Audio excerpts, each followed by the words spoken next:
Bismillahirrahmanirrahim. Assalamualaikum warahmatullahi wabarakatuh. Halo teman-teman, perkenalkan nama saya Dona Nur Fitriyanti dari Program Studi Pendidikan Agama Islam Fakultas Ilmu Tarbiyah UIN Raden Mas Said Surakarta.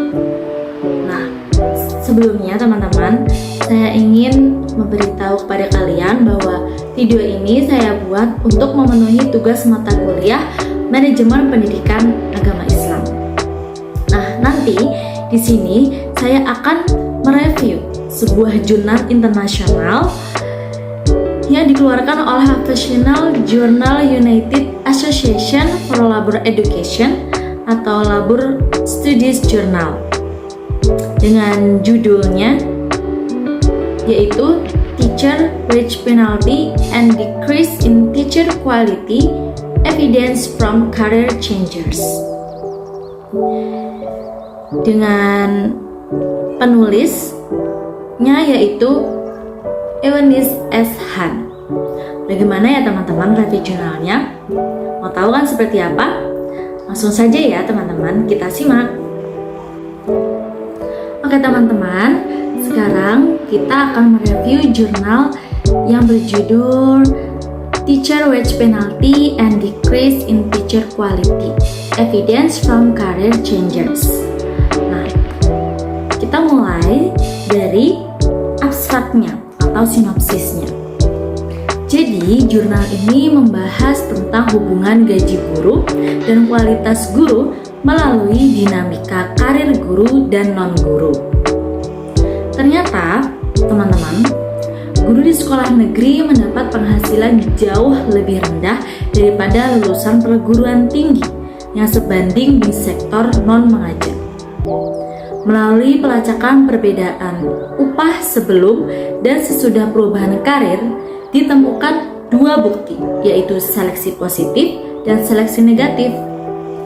Seleksi positif didapatkan dari perubahan karir, di mana guru bergaji tinggi lebih mungkin untuk pindah ke pekerjaan non-mengajar. Sedangkan seleksi negatif, di mana non-guru bergaji rendah cenderung pindah ke sektor pengajaran. Pola seleksi inilah yang menyebabkan penurunan kualitas guru lebih signifikan di negara bagian yang tidak bersahabat dengan serikat pekerja.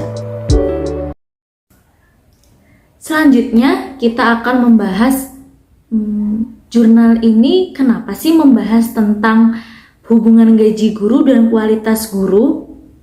Nah, kenapa teman-teman? Jadi, perdebatan mengenai pendapatan upah guru yang dibayar rendah atau tidak masih berlangsung hingga sekarang. Ada beberapa pendapat nih. Ada yang menyatakan bahwa guru sekolah negeri dibayar lebih karena mengingat kualitas guru yang menurun dan prestasi akademik siswa yang stagnan. Ada juga yang mengatakan bahwa tidak ada hukuman upah guru ketika membandingkan guru dan non-guru dengan nilai yang sama dari suatu tes kualifikasi angkatan bersenjata. Kemudian yang terakhir, menurut sebuah penelitian dari National Education Association, guru telah dibayar rendah dibandingkan lulusan perguruan tinggi lainnya di industri non-mengajar. Dan pada tahun 2000, kesenjangan upah antara karir non-mengajar dan mengajar di antara lulusan perguruan tinggi sekitar 60% untuk laki-laki dan 16% untuk perempuan. Sampai para guru di negara Amerika Serikat meminta kenaikan gaji untuk memenuhi kebutuhan hidup mereka. Pandangan yang tampaknya berlawanan terhadap kesenjangan upah antara guru dan non-guru inilah yang menjadi motivasi dari penelitian jurnal ini. Nah, tujuan penelitian dari jurnal ini teman-teman yaitu untuk menyelidiki hubungan antara gaji guru dan kualitas guru melalui dinamika karir guru dan non-guru. Namun, di sini juga ada tujuan utamanya, yaitu yang pertama, menilai dan menetapkan sejauh mana pendapatan guru dengan non-guru lain yang sebanding.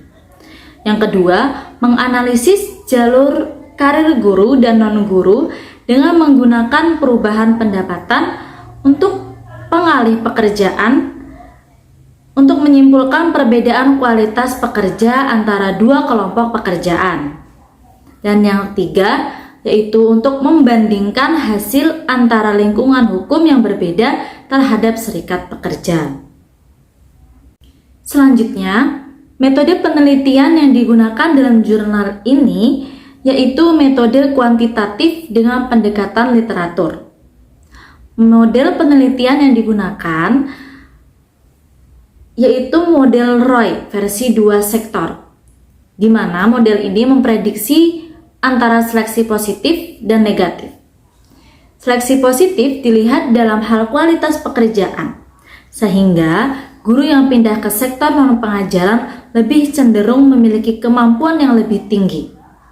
Kemudian seleksi negatif, di mana non-guru yang pindah ke sektor pengajaran cenderung memiliki kemampuan yang lebih rendah. Pembahasan yang pertama mengenai penalti upah guru dan penentu upah.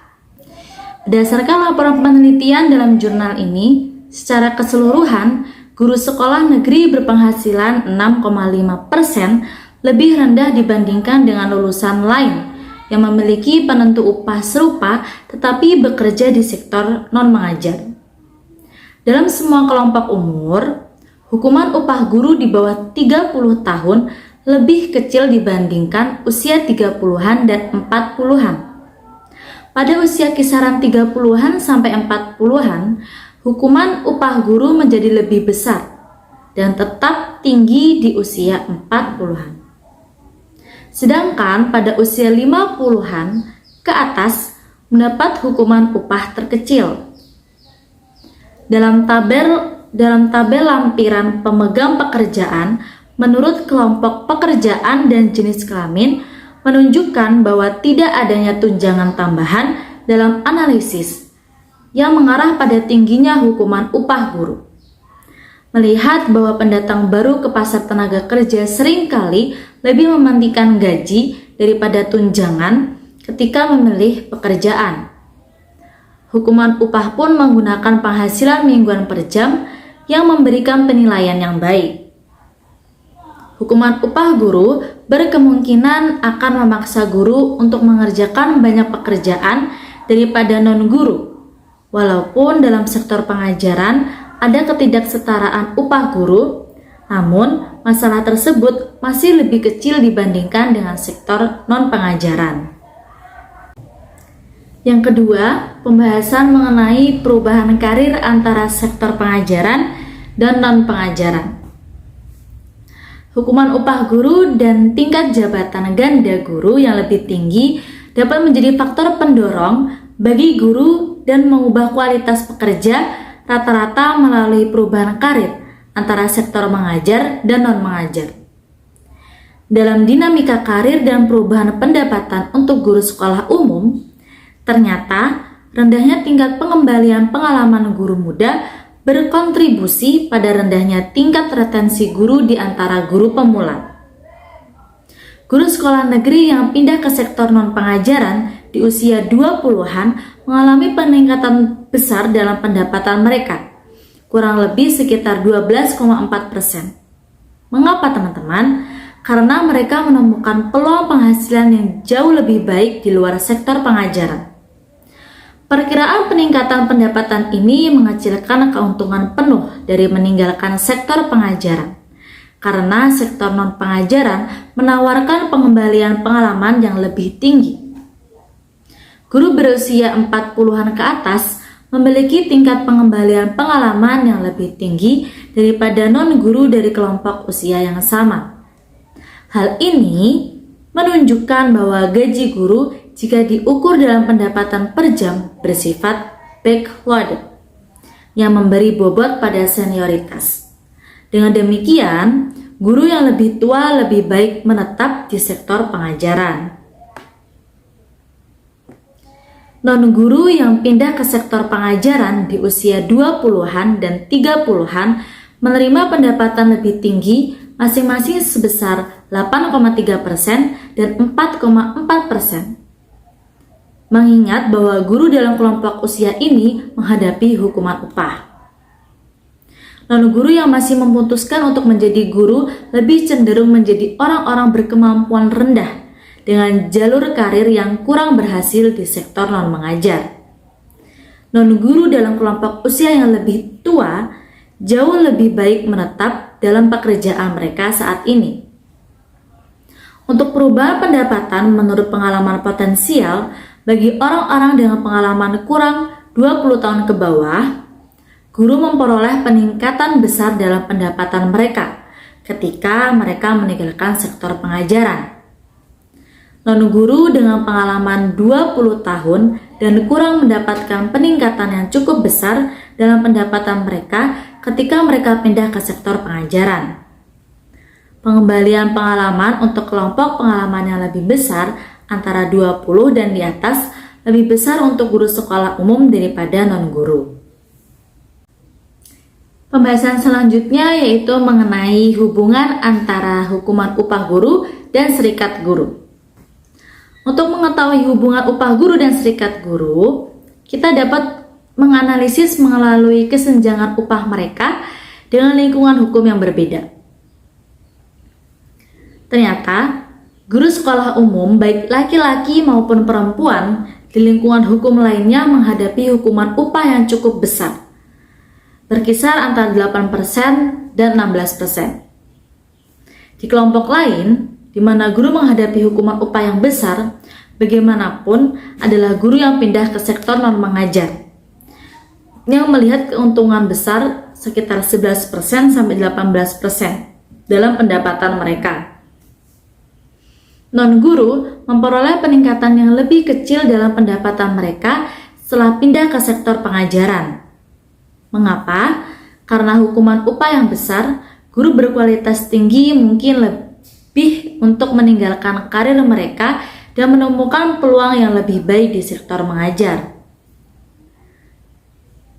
Non-guru berkualitas tinggi mungkin menemukan sedikit insentif untuk bergabung dengan tenaga pengajar. Pembahasan yang terakhir yaitu seleksi di antara pengubah karir dan kualitas pekerja. Dengan menggunakan model Roy, di sini dapat memprediksi bahwa guru yang berkualitas tinggi lebih mungkin untuk pindah ke sektor non-pengajaran sebagai seleksi positif, dan bahwa non-guru dengan kemampuan rendah lebih mungkin untuk pindah ke sektor pengajaran sebagai seleksi negatif. Hal ini terjadi dikarenakan pendidikan individu, pengalaman kerja, dan wilayah metropolitan adalah 3 faktor utama yang membuat dampak yang berbeda pada upah guru muda dan non-guru. Rata-rata, prapenghasilan guru sekolah negeri menurut jenjang karir dan lingkungan hukum menyebutkan guru yang pindah ke sektor non-mengajar rata-rata lebih cenderung memiliki penghasilan lebih tinggi daripada guru yang tetap di profesi mengajar mereka yang mendukung seleksi positif.